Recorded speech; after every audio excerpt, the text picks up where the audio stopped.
어제까지의 말씀을 이렇게 보면 이제 바울과 실라가 이제 옥에 갇혔다는 말이죠. 근데 엄밀히 따지면 바울과 실라는 누명을 쓰고 옥살이를 하고 있는 거죠. 그들의 거짓 죄명이 무엇이었습니까? 그 빌립보 성을 요란하게 하였다라는 게 그 죄명이었는데, 솔직히 말하면 그 빌립보 성을 요란하게 한 사람은 바울과 실라가 아니라 이제 귀신 들린 여종들이었단 말이죠. 이제 결과적으로 바울과 실라는 관리들에게 끌려가서 이제 온몸에 두들겨 맞고, 매를 두들겨 맞고, 이제 너무나 육신적으로나 마음적으로나 힘든 상태였을 거란 말이에요. 어제도 잠시 말씀을 나누었지만 어떻게 보면 바울과 실라는 억울할 법하잖아요. 애시당초에 바울의 2차 전도 여행지에는 이 마게도냐라고 하는 빌립보 지역이 포함이 되지 않았거든요. 근데 밤속에 꿈의 환상을 통해서 하나님이 바울과 실라에게 이곳으로 가라고 말씀하셨기 때문에 하나님의 인도하심을 따라 지금 여기까지 온 것인데, 그렇죠? 그런데 억울한 누명을 쓰고 옥살이를 하고 너무나 심하게 매를 두들겨 맞아서 죽일 지경에 처했으니까 말이죠. 여러분, 참 인간은 연약합니다. 그래서 인간이 가장 잘하는 것 중에 하나가 바로 남 탓이에요. 지난주에도 출애굽기 말씀을 보면서 이스라엘 백성들이 가장 잘하는 것 중에 하나가 무엇이었습니까? 바로 남 탓이었습니다. 하나님을 원망하고 하나님 탓하고 모세와 아론을 탓하고, 그렇죠? 그런데 그 남 탓을 하는 상황 가운데 자신의 탓은 1도 없는 거예요. 자신의 잘못은 하나도 없는 거예요. 그게 인간의 연약함이거든요. 하지만 오늘 본문에 보시면 바울과 실라는 어떠합니까? 하나님을 전혀 탓하지 않습니다. 본문 25절에 보시면 한밤중에라고 했거든요. 한밤중에. 여러분, 왜 한밤중이었을까요?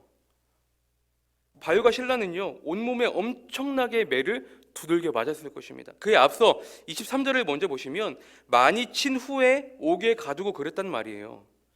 그러니 엄청나게 매를 맞고 정신이 잃을 정도로 매를 맞고 그들이 겨우겨우 정신을 차렸을 때를 보니 한밤중이었을 거라고요.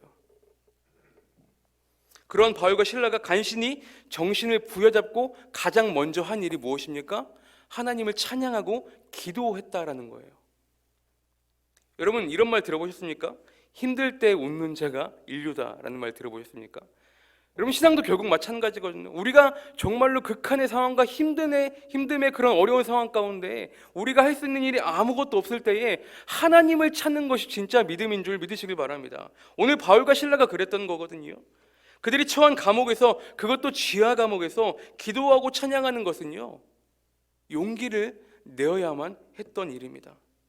그 고요한 그 한밤중에 지하 감옥에서 찬양하고 기도하면 모든 죄들이 다 들리거든요. 그럼 어떻겠습니까? 엄청나게 비난하고 간수들을 통해서 이야기를 하면 아마 제재가 가해졌을 거라고요, 그 상황이. 하지만 바울과 실라가 그런 것까지 따질 여력이 있었을까요? 지금 바울과 실라가 힘있게 찬양하고 기도했을까요? 생각해보면 온몸에 정말로 심하게 매를 맞고 간신히 정신을 차려서 찬양하고 기도하는 게 아마 목소리가 기어 들어갈 정도로 아마 힘이 든 상태에서 어렵게 찬양을 했을 거라고요. 기도했을 거라고요. 그 간절한 기도와 찬양을 하나님은 들으셨던 것입니다. 여러분, 간절한 기도가 그런 것이거든요. 한나가 아이가 생기질 않자 어떻게 기도합니까? 간절하게 오랫동안 기도했다라고 했어요. 그를 옆에서 지켜보는 엘리 제사장이 한나가 기도하는 모습을 보고 술이 취한 것으로 착각할 정도였으니까요. 그런 한나에게 엘리 제사장이 꾸짖자 한나가 어떻게 대답합니까? 슬픈 마음을 가눌 길이 없어서 주님 앞에 쏟아 놓았을 뿐이라고 고백합니다. 하나님은 그런 간절한 기도를 들으시는 분이십니다. 오늘 바울과 실라도 그랬던 것입니다. 그런데 그 간절한 기도와 찬양을 하나님만 들었던 게 아니에요. 자, 25절 다시 보시면 한밤중에 바울과 실라가 기도하고 하나님을 찬송하며 죄수들이 듣더라. 25절 끝에 이 듣더라라는 말의 헬라 원어는 에파크로 아오마이라는 단어인데, 그 뜻의 원어의 뜻은 무엇이냐면 주의 깊게 경청하다라는 뜻을 가지고 있어요. 주의 깊게 경청하다. 바울과 실라의 기도와 찬양을 모든 죄수들이 관심 있게 들었다라는 거예요. 웬만하면 그 감옥에서 한밤중에 기도하고 찬양하면 시끄럽다, 조용히 해라 라고 할 법한데 모든 죄수들이 그런 바울과 신라의 기도를, 찬양을 주의 깊게 경청했다라는 거예요. 그만큼 엄청난 울림이 있었다라는 것이죠. 사랑하는 성도 여러분, 간절한 찬양과 기도는 하나님의 마음을 움직이고 그 기도를 통해 주변 사람들의 마음을 움직임을 믿으시길 바랍니다. 저는요, 전임 사역자이다 보니까요, 평일에 교회에 있다는 말이에요. 그러면 자연스럽게 주중에 성도님들이 나와서 기도하는 장면들을 이제 목격한다라는 것이죠. 저는 그렇게 생각합니다. 신월중복교회가 지금과 하나님이 함께 하시고 앞으로도 함께 하실 거란 기대가 되는 것이 기도하는 교회이기 때문이에요. 새벽에도 기도하고 주중에도 기도하고 기도가 끊이질 않기 때문에 저는 신월중복교회가 하나님이 앞으로도 더욱더 귀하게 쓰실 것이라고 저는 생각합니다. 오늘 본문의 바울과 신라가 그 열악한 상황에서요, 하나님께 기도하고 찬양했더니 모든 옥문이 다 열려지고 그들을 결박하고 그들을 얽매였던 모든 것들이 다 풀려지는 놀라운 은혜를 체험하게 됩니다. 하지만 하나님이 바울과 신라를 이 빌립보로, 그 지하 감옥으로 보낸 이유는 따로 있었다라는 것이죠. 자, 본문 27절을 보시면 27절에 간수가 자다가 깨어 옥문들이 열린 것을 보고 죄수들이 도망한 줄 생각하고 칼을 빼어 자결하려 하거늘. 그러니까 간수들은 죄수들이 다 도망한 줄 알고 스스로 목숨을 끊으려고 했습니다. 어쨌든 자신들의 임무를 다 하지 못해서 상관들에게 끌려가서 죽는 것은 매한 가지니까 아마 스스로 목숨을 끊으려고 했던 것 같아요. 그런데 28절에서 바울 자신도 너무나 힘든 상황인데 크게 소리질러 그 간수의 죽음을 막습니다. 우리가 여기 있다고 알립니다.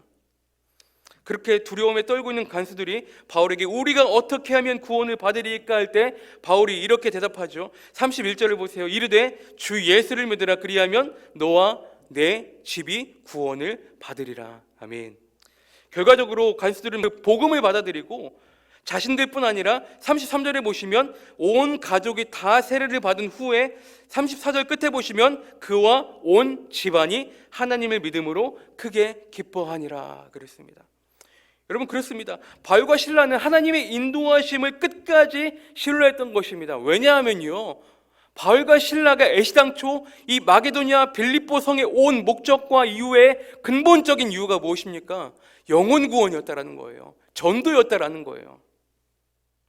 하나님은 큰 그림에서 보면 바울에게 이 마게도냐의 빌립보로 전도 여행을 가게 하시고 그곳에서 억울하게 옥살이를 했지만, 매를 심하게 두들겨 맞아서 죽을 위기에 처했지만, 감옥으로 보내졌지만 그 또한 하나님의 과정이었다는 거예요. 그들이 그런 어려움 가운데 찬양하고 기도했더니 옥문이 열리고 그들에게 결박됐던 모든 것들이 풀려졌다라고 했죠. 그것 또한 하나님의 과정이었던 것입니다. 여러분, 하나님의 과정은 우리의 입장에서 보면 힘들 수 있어요. 우리의 입장에서 보면 억울할 법도 해요. 우리의 입장에서 보면 하나님의 과정이 고통스러울 수도 있어요. 하지만 하나님의 결과는 선하십니다. 오늘 본문에 보시면 하나님의 결과가 어떻게 이어집니까? 그 간수들이 복음을 받아들였을 뿐 아니라 간수들의 집안까지도 복음을 받아들여 하나님을 믿고 기뻐하더라 그랬습니다. 하나님의 선하신 목적, 하나님의 결과는 결국 영혼 구원, 복음이었습니다. 바울과 신라가 이곳에 온 목적과 근본적인 이유가 정확히 일치했던 것입니다. 사랑하는 성도 여러분, 하나님의 일하심에는요, 한치의 오차도 없고 실수가 없으심을 기억하시길 바랍니다. 우리가 하나님의 인도하심을 끝까지 신뢰할 때, 내가 처한 상황에서 신뢰함으로 간절하게 부르짖고 하나님을 기도하고 찬양할 때요, 하나님은 반드시 우리의 소리에 귀 기울여 주시고 우리의 기도를 들으시고 응답하시고 우리의 기도에 하나님께서 분명히 함께 하실 줄 여러분 믿으시길 바랍니다. 오늘 하루도 그 하나님의 믿음으로 높여드리며 우리가 기도하고 찬양할 때에 우리의 삶 가운데 우리가 생각지도 못했던 놀라운 은혜로 우리의 삶 가운데 함께 하여 주실 것입니다.